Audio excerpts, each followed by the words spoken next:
Hello friends, मैं आपका English teacher आप लोगों के बीच फिर से अपनी एक न्यू वीडियो के साथ आज हम पढ़ेंगे एक्टिव पैसिव। हमने इस चैनल के माध्यम से हमने टेंस कंप्लीट किए हैं, मॉडल्स वर्ब कंप्लीट किए हैं। तो इस प्रकार से मैं ग्रामर के मैं सारे पोर्शंस को आप लोगों को पढ़ा रहा हूं। अब हम देखेंगे कि एक्टिव पैसिव वॉइस क्या होता है और इसमें कई सारे बच्चों को जो है गलतियां हो जाती है अक्सर बनाने में या बच्चों को डर लगता है। ठीक है, तो हम देखेंगे एक्टिव पैसिव वॉइस,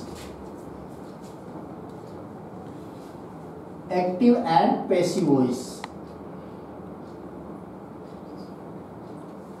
सबसे पहले समझेंगे कि हमारा एक्टिव क्या होता है। एक्टिव हमारा वो होता है जो हम सेंटेंस को हम पढ़े होते हैं, और पैसिव वॉइस वो होता है जिसको हम कन्वर्ट करते हैं। ओके, तो हम देखेंगे आज हम पहला लेसन पढ़ेंगे इसका, लेसन 1 एक्टिव पैसिव वॉइस का लेसन हम इसका फर्स्ट पढ़ेंगे, है ना। तो देखेंगे हमारा प्रेजेंट इंडेफिनिट का हमारा प्रेजेंट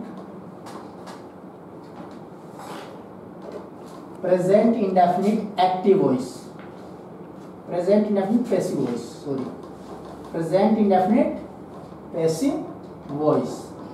तो हम देखेंगे सबसे पहले क्या होता है, इसके अंतर्गत सिंबल आता है, यानी किसी भी वाक्य को पहचानने के लिए हमें उसकी पहचान की जरूरत होती है। तो इसमें देखेंगे साउंड ऑफ ता, साउंड ऑफ ता और हा।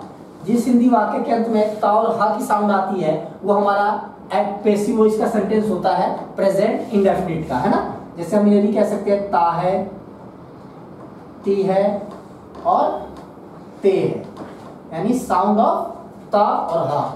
अब हमारा इसका रूल जो होता है वो हमारा रूल देखेंगे इज, एम और आर। क्या होता है बच्चों, इज, एम और आर। और इसके अंतर्गत हम वर्ब की थर्ड फॉर्म लगाते हैं, third form of the verb. उसके बाद हम बाय से कनेक्ट करके उसके बाद हम ऑब्जेक्ट लगाते हैं। हम सब्जेक्ट का ऑब्जेक्ट बनाते हैं और ऑब्जेक्ट का हम सब्जेक्ट बनाते हैं। तो इस प्रकार से हम देखेंगे इसका लेसन 101 का लेसन 1A। इधर मैं वो प्रोनाउंस लिखूंगा जो इसके अंतर्गत हमारे हेल्पिंग वर्ब्स लगाए जाते हैं। जैसे आई के साथ हमारा एम लगेगा, यू के साथ आर, दे के साथ आर, वी के साथ आर, ही के साथ इज और शी के साथ इज। तो इस प्रकार से हमने देखा कि हमारे 6 के 6 प्रोनाउंस है, इनके साथ कैसे हमारे हेल्पिंग वर्ब्स कनेक्ट हो रहे हैं, है ना। तो हम इसका पहला सेंटेंस हम देखेंगे active voice. Active voice, active voice हमारा वह वाक्य होता है जो हम सेंटेंस में टेंस में हम पढ़े होते हैं। जैसे मैंने बोला वह आम खाता है, ही ईट्स अ मैंगो, है ना। तो टू ईट मतलब होता है खाना, टू ईट खाना। फर्स्ट फॉर्म हो गया ईट, सेकंड फॉर्म हो गया एट और थर्ड फॉर्म हो गया eaten. First form, second form और थर्ड फॉर्म, है ना। तो देखेंगे बच्चों कि ईट फर्स्ट फॉर्म होता है, एट सेकंड फॉर्म होता है और ईटन थर्ड फॉर्म होता है। तो ये हमें ध्यान रखना है कि हमारा जितना भी एक्टिव पैसिव वॉइस हमें 8 पढ़ना होता है।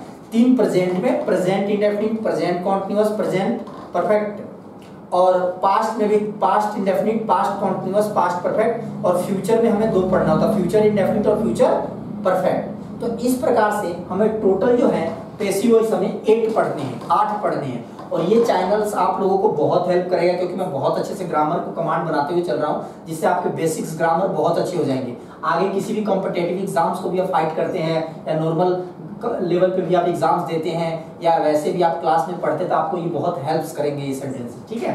तो हम सबसे पहली बात क्या करते हैं, इसको हम 2 हिस्सों में 3 हिस्सों में बांटते हैं। पहला हमारा होता है सब्जेक्ट, कहते हैं ना we mark first dividing line where the tense starts and we mark second dividing line where the tense ends. तो subject, tense and object, this sentence has divided into 3 parts, subject, tense and object. Object replace of subject and subject replace of object, and verbs verb को हम क्या करते हैं, third form of the verb में हम by से connect करके हम इसको चेंज कर देते हैं। तो देखेंगे हमारा पैसिव वॉइस कैसे बनता है। पैसिव वॉइस, पैसिव वॉइस में हम देखेंगे अ मैंगो आ जाएगा पहले, क्योंकि अ मैंगो सिंगुलर है हमारा, है ना, अ मैंगो, अ मैंगो। और इसके बाद अ मैंगो के साथ क्या लगेगा, इज, अ मैंगो इज, क्योंकि सिंगुलर है ये तो यहां हम आर लगाते हैं। अ mango is third form of the verb, क्या कह रहा है हमारा रूल, इज एम आर में से तो हमने इज लगा दिया, कह रहा है वर्ब की थर्ड फॉर्म। तो थर्ड फॉर्म हमारा क्या होता है, ईटन। तो अ मैंगो इज ईटन। अब हम क्या कनेक्ट करेंगे, बाई, ये हमारा यहाँ का बाई। अब देखो ही जो है हमारा सब्जेक्ट है, हम देखते हैं जैसे आई का ऑब्जेक्ट होता है, आई यदि सब्जेक्टिव केस है, इसका ऑब्जेक्ट मी होता है, यू का जो है वो यू रहेगा, दे का दैन हो जाएगा, वी का अस होगा, ही का हिम होगा और शी का हर होगा।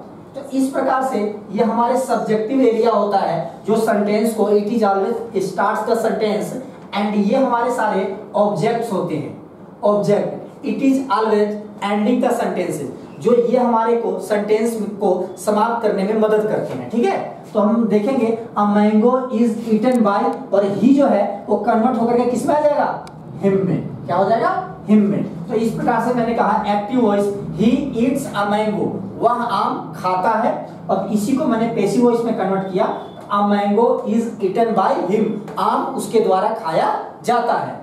अब इसका मैं नेगेटिव सेंटेंस आप लोगों को बना के दिखाता हूं। एक्टिव वॉइस, एक्टिव वॉइस, ठीक है।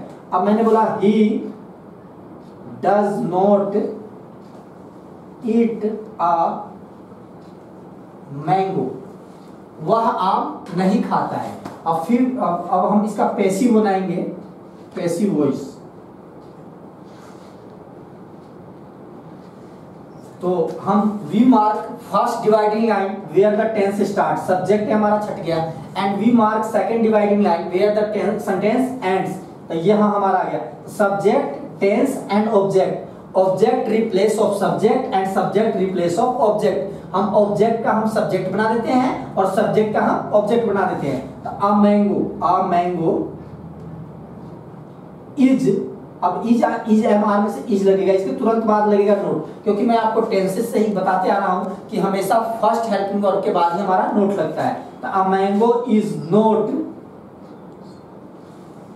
ईटन बाय, ही का है वो हिम हो जाएगा, क्या हो जाएगा, ही का है। तो he does not eat a mango is not eaten by him, यानी active voice he does not eat a mango, वह आम नहीं खाता है।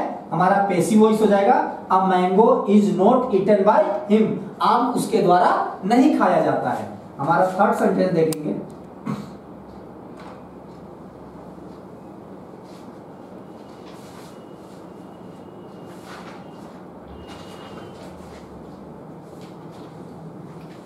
Does he eat a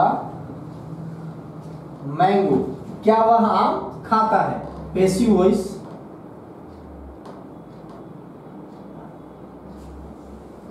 is, है ना, इज पहले आ जाएगा अ मैंगो से, अ मैंगो, क्योंकि यहां पे हमारा होता था इज कटेगा और यहां आ जाएगा। तो is a mango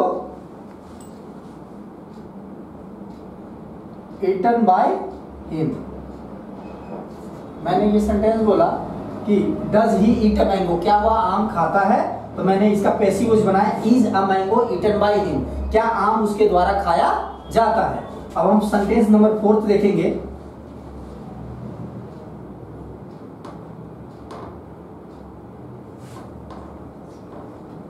who does eat a mango. बच्चों ये मैं सेंटेंस आप लोगों को इसलिए दिखाना चाहता हूं क्योंकि पैसिव वॉइस का एक ऐसा सब्जेक्ट है जो हमेशा बाय हुम में चेंज हो जाता है, और बच्चे अक्सर यही गलतियां करते हैं। तो ये हम गलती ना करें आगे, है ना। तो ये आपको बहुत ध्यान से देखना होगा कि हु जो है वो बाय हुम में चेंज हो जाता है, हु हमेशा बाय हुम में चेंज होता है, बाय हुम में, ये हमें ध्यान रखना है, ठीक है।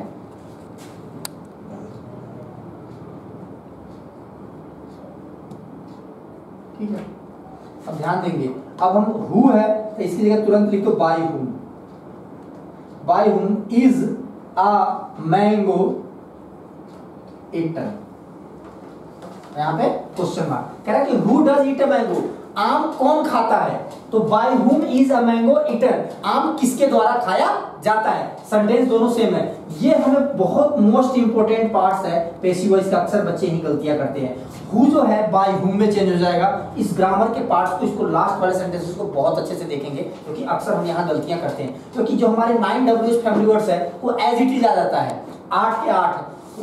वट होता तो वट में आ जाता, फॉर वट पर्पज हो जाता, फॉर वट पर्पज आ जाता, एट वट टाइम होता था, एट वट टाइम सेम आ जाता। लेकिन एक ऐसा ये पहला सेंटेंस है जो हु जो है वो बाय हुम में चेंज हो जाएगा। ये हमें मोस्टली हमें ध्यान रखना है। तो बच्चों आप लोगों ने देखा होगा इसमें पैसिव वॉइस को बहुत अच्छे से मैंने कवर कराया, और आप इस चैनल्स को बहुत अच्छे से फॉलो करेंगे और लाइक शेयर सब्सक्राइब जरूर करेंगे, ताकि मैं अपनी अगली नेक्स्ट वीडियो आप लोगों को जरूर ला सकूँ आपके लिए। Thank you.